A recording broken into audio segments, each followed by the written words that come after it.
Pour la plupart d'entre nous, c'est une vision de cauchemar.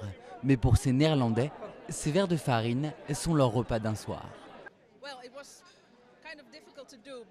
C'est un peu dur au départ, mais après la première bouchée, c'est bon.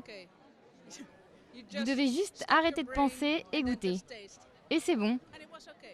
Quand vous le croquez, vous avez une petite explosion de liquide, mais c'est tout, et c'est vraiment goûtu. Des insectes dans nos assiettes, il faudra peut-être s'y habituer. Dans cette université des Pays-Bas, on en est déjà persuadé. Une étude réalisée par des chercheurs néerlandais montre que la production d'insectes comestibles aurait un coût environnemental bien inférieur à celui de l'élevage traditionnel. Si vous élevez des insectes, il faut 10 kg de nourriture pour 6 à 8 kg d'insectes comestibles, alors que vous ne produisez qu'1 kg de bœuf avec la même quantité de nourriture. L'élevage d'insectes pour l'alimentation est donc nettement plus efficace que la production de la viande de bœuf ou de porc. Plus écologique et aussi nourrissant.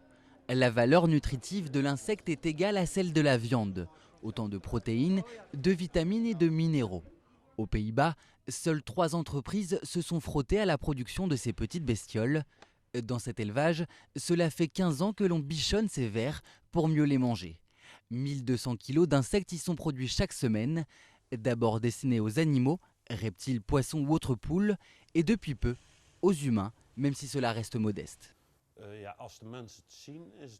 L'aspect visuel est une barrière pour le consommateur.